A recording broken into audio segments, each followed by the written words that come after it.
Hi, good morning. ഇന്നത്തെ morning vibe എന്നത്തെ പോലെ ചെടികളോ പൂക്കളോ ഒന്നുമല്ല, പക്ഷെ മനോഹരമായ ഒരു ചേനത്തോട്ടത്തിലാണ്. ചേനത്തോട്ടം എന്ന് പറയുമ്പോൾ എന്താണ് ഇത്ര വ്യത്യസ്തത എന്ന് വെച്ചാൽ ഇതാ ഇപ്പം കാണാൻ വ്യത്യസ്തത.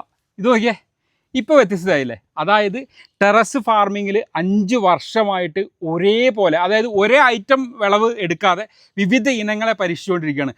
2 വർഷം നെല്ല് ചെയ്തു, 2 ഇനം നെല്ലുകൾ ചെയ്തു, അതേപോലെ ചെണ്ടുമല്ലി ചെയ്തു, അതേപോലെ കാന്താരി കൃഷി ചെയ്തു. ഈ വർഷം ചേനയാണ് ചെയ്തത്. ഈ ചേന ചെയ്തതിന് വേറൊരു പ്രത്യേകതയുണ്ട്.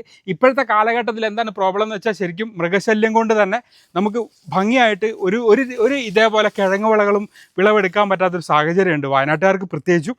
അപ്പോൾ അതുകൊണ്ട് തന്നെ അതിനൊരു പരിഹാര മാർഗ്ഗം, തികച്ചും വ്യത്യസ്തമായ മാർഗ്ഗം ആരാണെന്ന് ഇപ്പോൾ പറഞ്ഞ് മനസ്സിലായിട്ടുണ്ടാവും. ഇത്രയും കാര്യങ്ങളൊക്കെ പറഞ്ഞപ്പോൾ ധനേഷ് മാസ്റ്ററുടെ വീട്ടിലാണ്, സുൽത്താൻ ബത്തേരിക്കടുത്ത് നമ്പിക്കൊല്ലിയാണ്. അത് മാത്രമല്ല, ഇതുവരെ വീട്ടിൻ്റെ പേര് പറഞ്ഞിട്ടില്ല. നീലകണ്ഠ മന്ദിരം എന്നാണ് വീട്ടുപേര്. അപ്പോൾ കാര്യങ്ങളൊക്കെ ഇതിൻ്റെ ഡീറ്റെയിൽ വീഡിയോ നമ്മുടെ ചാനലിൽ വന്നിട്ടുണ്ട്. അപ്പോൾ എല്ലാവരും കാണുക. എന്തായാലും ഉപകാരപ്പെടുന്ന ഒരു വീഡിയോ തന്നെ ആയിരിക്കും. അപ്പോൾ എല്ലാവർക്കും നല്ലൊരു ദിവസം ആശംസിക്കുന്നു. Bye from green heaven.